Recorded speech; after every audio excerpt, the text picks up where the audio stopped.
India adalah negara dengan jumlah penduduk terbesar kedua di dunia. Negara yang penuh dengan kebudayaan, penuh dengan warna. Negara India juga termasuk dalam golongan negara berkembang, di mana banyak tempat yang tergolong mewah, namun tidak sedikit juga ada tempat-tempat yang terlihat kumuh. Terdapat golongan kaya dan golongan miskin, di mana keduanya terlihat begitu kontras. Bahkan sangat terlihat ketika sebuah kasus yang terjadi pada tahun 2004. Bharat Kalicharan, atau yang lebih dikenal dengan nama Aku Yadav, lahir pada tahun 1971, kemudian dibesarkan di Kattorbanagar, daerah kumuh yang berada di luar pusat kota Nagpur, India. Dia besar dan menjadi seorang preman. Hal itulah yang membuatnya menjadi peneror, pemeras, dan pemerkosa. Kejahatan awalnya dimulai pada tahun 1991. Dalam usianya yang menginjak 32 tahun, Aku Yadav pernah ditangkap polisi sebanyak 14 kali. Kasus terakhirnya adalah memeras seorang pengamen tua, dan dia juga memukulinya, yang membuat nama Aku Yadav dibanet dari kota Nagpur.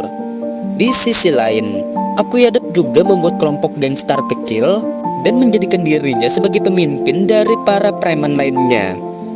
Aku Yadav dan para kelompoknya pun menjadikan daerah-daerah kumuh sebagai daerah target kejahatannya, di mana kawasan kumuh itu terdapat banyak kaum Dalit, yaitu golongan orang-orang India yang mempunyai kasta paling rendah. Oleh sebab itulah, daerah-daerah itu mempunyai sistem perlindungan pemerintahan yang lemah. Dengan leluasa, aku meneror, memeras, dan juga memperkosa, dan bahkan membunuh orang-orang di sana. Dari hasil kejahatannya, dia juga menyuap para aparat petugas kepolisian, entah itu berupa uang atau sekedar memberikan mereka minum. Oleh sebab itulah, beberapa laporan kejahatan yang masuk kepada pihak kepolisian, mereka selalu mengabaikannya dan menyuruh pulang sang pelapor dengan begitu saja. Pada suatu hari, Yadav datang ke sebuah rumah warga dan mengetuk pintu. Dia mengaku sebagai teman dari salah satu keponakan pemilik rumah itu. Setelah pintu dibuka, seorang wanita sang pemilik rumah langsung diseret keluar oleh Aku Yadav. Dia pun menikam wanita itu, di mana dia juga mengiris jari dan telinga gadis itu untuk mengambil anting dan cincinnya. Di kesempatan lain, Aku Yadav dan para kelompoknya juga melakukan hal yang sama kepada wanita lainnya. Dia menikam di tempat terbuka, disaksikan beberapa orang, termasuk anak kecil. Seorang lelaki yang melihat kejadian itu berniat melaporkannya ke polisi, namun naas. Laki-laki itu juga menjadi korban penikaman yang dilakukan Aku Yadav dengan beringas. Dikatakan ada 3 korban yang meninggal, di mana korban-korban itu diletakkan di rel kereta api oleh Aku Yadav dan para kelompoknya. Sebenarnya Aku Yadav bukan sama sekali tidak pernah berurusan dengan polisi. Akan tetapi, dia selalu ditangkap, namun entah mengapa, dia selalu dibebaskan dengan jaminan.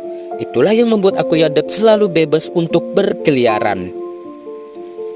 Aku Yadav bukan cuma dikenal sebagai seorang pembunuh, tapi dia jauh lebih dikenal sebagai pemerkosa, di mana korbannya berjumlah kurang lebih dari 200 orang. Dan korban termudanya adalah anak kecil yang masih berusia 10 tahun. Beberapa korban menjadi sangat trauma, bahkan ada yang begitu putus asa, sehingga nekat untuk membakar diri. Ya, hal itu terjadi ketika Aku Yadav menyerang wanita yang baru saja melahirkan. Di kesempatan lain, Aku Yadav menarik seorang wanita hamil 7 bulan. Dia ditelanjangi dan diserang oleh Aku Yadav dan kelompoknya, di mana hal itu terjadi di tempat terbuka. Mereka juga menyerang satu pasangan muda yang baru saja menikah. Dia menelanjangi laki-laki itu dan menyuruhnya menari di hadapan puluhan anak perempuan yang berusia 1 tahun. Namun sekali lagi, Aku Yadav tidak pernah ditahan atas kejahatannya itu. Dan di sisi lain, wanita yang diperlakukan seperti itu akan mengalami trauma dan merasa sangat memalukan, yang membuat mereka terkadang memilih untuk berdiam diri. Sebagian memang ada yang mencoba melaporkannya, namun para polisi yang sudah disuap tentu saja mengabaikan laporan itu. Sedangkan para wanita yang terus diam, hal itulah yang dimanfaatkan Aku Yadav beserta kelompoknya. Malang, inilah yang dihadapi oleh orang-orang golongan Dalit, menjadi korban dan ditertawakan oleh pihak kepolisian. Sementara Akuyadap semakin memperkuat kekuasaannya dengan melarang orang-orang untuk saling berbicara, melarang antara laki-laki dan wanita untuk saling berkomunikasi, bahkan melarang anak-anak berkumpul untuk sekedar bermain. Akuyadap pun semakin aman dan bahkan dilindungi oleh kepolisian. Suatu ketika, dia bertemu dengan seorang wanita yang mungkin bisa disebut sebagai pahlawan yang membuat keadaan berubah. Suatu hari, Yadap dan kelompoknya pergi ke sebuah rumah di mana pemilik rumah itu bernama Ratna Dunghiri, berusia 13 tahun. Akuyadap dan kelompoknya pun memeras wanita itu dan mengancam membunuhnya. Sementara itu, Ratna Dunghiri mempunyai seorang tetangga yang bernama Narayani. Dia merupakan seorang wanita berusia 25 tahun dan bekerja sebagai karyawan pusat pemanggilan telepon. Setelah kejadian itu pun, Narayani pun mendesak Ratna untuk melaporkan kejadian itu ke pihak kepolisian. Namun Ratna yang merasa takut menolak untuk melakukan hal itu. Akhirnya, Narayani pun memutuskan untuk pergi sendiri dan melaporkan kejadian itu. Setelah itu, Akuyadap dan kelompoknya yang mengetahui laporan dari Narayani itu segera pergi ke rumah Narayani. Akuyadap datang bersama kelompoknya yang berjumlah 40 orang. Mereka pun menggedor pintu dan meminta Narayani untuk keluar. Namun Narayani menolak dan tetap mengurung dirinya di dalam rumah. Akuyadap pun terus berusaha untuk masuk dan mengancam akan menyiram cairan asam ke wajah Narayani. Namun Narayani dengan pintar, di mana dia segera membuka tabung gas dan mengancam akan meledakkannya jika para kelompok itu masuk ke dalam. Akuyadap dan para kelompoknya yang mencium bau gas itu pun kemudian segera pergi, dan Narayani berhasil mengusir para penjahat-penjahat itu. Di sisi lain, Narayani mempunyai saudara yang berprofesi sebagai seorang pengacara.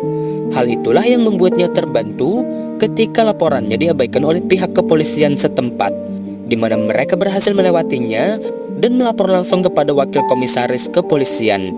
Sehingga pihak kepolisian pun berjanji akan menangkap Akuyadap beserta kelompoknya. Akhirnya, Narayani diberikan tempat tinggal untuk bersembunyi selama pihak kepolisian mencari keberadaan Akuyadap. Hal itu tentunya merupakan angin segar bagi warga yang telah lama merasa tertindas. Mereka berdiri bersama dan membuat kelompok massa yang siap menentang kejahatan Akuyadap yang telah lama dia lakukan. Mereka juga pergi ke rumah Akuyadap dan dengan penuh amarah, mereka menghancurkan rumah Akuyadap sampai menjadi puing-puing. Akuyadap yang merasa kalah dan merasa nyawanya juga terancam, memutuskan untuk menyerahkan diri ke pihak kepolisian. Keesokan harinya, Akuyadap pun dijadwalkan untuk menghadiri persidangan yang ada di kota Nagpur. Sementara itu, kurang lebih dari 500 massa yang berasal dari daerah kumuh berkumpul dengan rasa marah, di mana mereka berniat untuk menyaksikan hari pengadilan itu.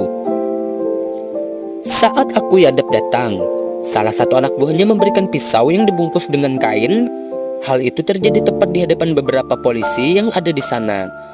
Para massa yang didominasi para wanita itu pun melontarkan protes keras yang membuat para anak buah Akuyadap ditangkap, dan Akuyadap sendiri segera dikembalikan ke tahanan. Namun di sini Akuyadap sempat berkata kalau dia akan tetap kembali dan akan memberikan pelajaran pada setiap wanita yang berasal dari daerah kumuh tersebut. 5 hari kemudian, Akuyadap kembali dijadwalkan hadir di pengadilan. Kabar angin pun berhembus kalau Akuyadap akan kembali dibebaskan, yang membuat sekitar 200 wanita berkumpul dengan membawa pisau, bubuk cabai, dan bersiap dengan beberapa bongkahan batu di tangan. Yadap pun datang dan melewati kerumunan massa, termasuk 200 para wanita sebelumnya. Lagi-lagi Yadap menoleh dan melontarkan kata pelacur terhadap salah satu wanita yang ada di kerumunan itu. Dia juga mengancam akan menyerangnya lagi. Mirisnya, para polisi hanya tertawa mendengar perkataan Akuyadap itu. Tentunya itu membuat para massa semakin geram dan marah, termasuk wanita yang menerima kata kasar dari Akuyadap sebelumnya. Dia melepas sandalnya dan mulai memukul Akuyadap sambil berteriak, Kita tidak bisa hidup di bumi ini. Jadi entah siapa, kau atau aku yang akan terus hidup. Sontak saja, para wanita yang sudah bersiap dengan senjata masing-masing langsung menyerang Aku Yadab dengan membabi buta. Petugas kepolisian yang sebelumnya mengawal terpaksa kabur dengan menghindari amukan massa. Para wanita itu menyerang tanpa belas kasihan kepada Aku Yadab. Bahkan mereka sepakat berbagi pisau untuk melakukan penikaman. Setidaknya satu orang satu kali tikam. Lemparan batu, bubuk cabai, dan tikaman pisau pun harus diterima Aku Yadab. Aku Yadab yang sebelumnya meneror mereka selama 1 dekade, tentunya tanpa penyesalan, kini berakhir hanya dalam waktu 15 menit. Dan dia menerima 70 luka tusukan.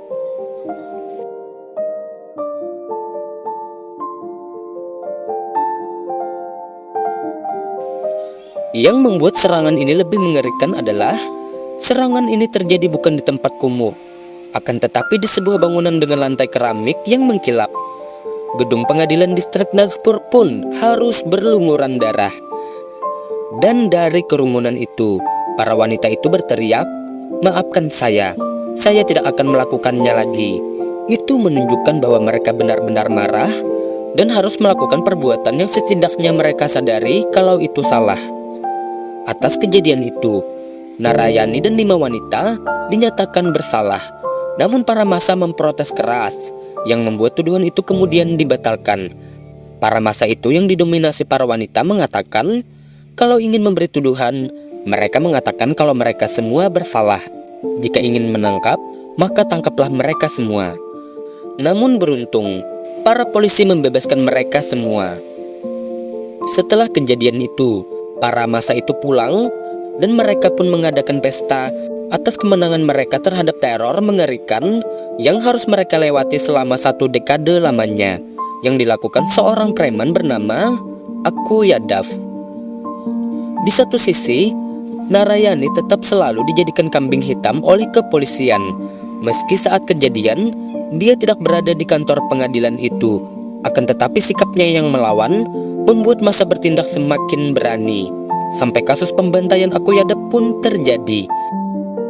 Dan pada tahun 2012, karena kurangnya bukti dan pernyataan polisi yang berubah-ubah, membuat Narayani akhirnya dibebaskan dari dakwaan itu, yang intinya tidak ada satu tersangka pun atas kejadian ini. Dan inilah kisah dari preman yang bernama Aku Yadav. Terima kasih sudah menonton. Mohon maaf jika ada kesalahan kata, cerita, atau penyebutan nama. Akhir kata, sampai jumpa.